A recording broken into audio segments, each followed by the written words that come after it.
Hello friends, मु आदर्श recently graduation complete करी।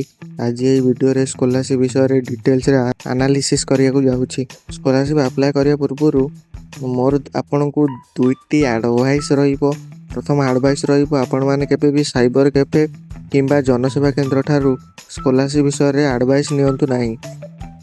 निजे रिसर्च करंतु एवं आपण को जोटा बेस्ट हबो, जो स्कॉलरशिप रे अधिक पेमेंट मिलिबो से स्कॉलरशिप आप अप्लाई करंतु।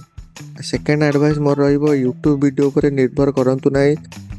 निजे वेबसाइट निजे निज मोबाइल वेबसाइट रे जाइकी चेक करंतु स्कॉलरशिप रो वैलिडिटी, आपनकर एलिजिबिलिटी सब चेक करंतु।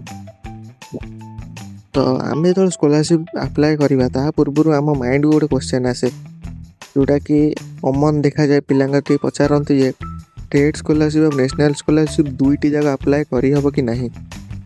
जार आंसर मु आपनको वन शॉट दूची, दीटा जगह आपण अप्लाई करि परिबे नाही, कोनोसी गोटिए ही आपण अप्लाई करिवे। जदि आपणकर मार्क 55% एबव अछि एवं 80% रु कम अछि तो आपण ई मेधावृत्ति स्कॉलरशिप अप्लाई करंतु। नॉर्मल स्टेट स्कॉलरशिप ठारू अधिक पैसा एथरे मिले एवं ठीक रे पैसा मिले, कौन पार्शियल पेमेंट असुविधा हुए ना कि गवर्नमेंट किसी पैसा खाई जाए ना। जोटा पोस्ट मैट्रिक स्कॉलरशिप, स्कॉलरशिपटा बेले बेले पार्शियल पेमेंट मिले, जी अमाउंट मिलिया कथा ताठू कम पैसा मिले। इनडायरेक्टली सरकारी कर्मचारी माने यही पैसा को खाई दियंती। जदि आपनकर मार्क भल अच्छे आपण निश्चित ई मेधावृत्ति स्कॉलरशिप अप्लाई करंतु। एटा मो देखिबारे एटा होची सबटू बेस्ट स्कॉलरशिप। जदि आपन मार्क 80 ରୁ 90% अछि तो आपण नेशनल स्कॉलरशिप अप्लाई करंतु। नेशनल स्कॉलरशिप रे सबटू अधिक पेमेंट मिले, जोटा कि होची बहुत 15,000 ରୁ 20,000 मिले पर ईयर। तापर सब एडिशनल स्कॉलरशिप थाए, जो स्कॉलरशिपटा आपण नेशनल किंबा स्टेट स्कॉलरशिप सहित अप्लाई कर परिबे। तो स्क्रीन ऊपर लिस्ट सब देखि पारथिबे, एतिक स्कॉलरशिप आपण स्टेट स्कॉलरशिप किंबा नेशनल स्कॉलरशिप सहित अप्लाई करि परिबे।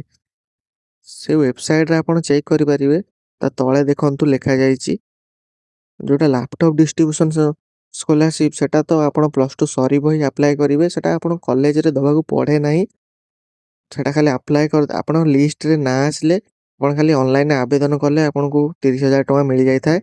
कॉलेज को किसी फॉर्म दबा को पड़े नाही, किंतु आपण ये जो स्टेट नॉर्मल स्कॉलरशिप सब आपण कॉलेज रे नै सबमिट करिवे। कॉलेज वाला तांकर बुझाबुझी करिवे, तापर जाके हमन पेमेंट मिलिबो।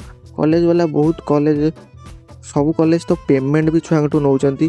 को कॉलेज रे 50 टका, को कॉलेज रे 100 टका, आउ गोटे कॉलेज रे तो 200 ରୁ 300 टका नौचंती। एहा परे से माने सबमिट करचंती, जो डिपार्टमेंट अछि सेठी जाके कलेक्टर ऑफिस रे सबमिट करिवे। ताहा परे 2 ରୁ 3 मास परे पेमेंट आसी। एहा थिला प्रोसीजर। जदि वीडियो आपन पसंद आछि तो सब्सक्राइब कर देबे एवं आपनकर कोनोसी भी असुविधा हुए तो कमेंट सेक्शन में जणाई देबे।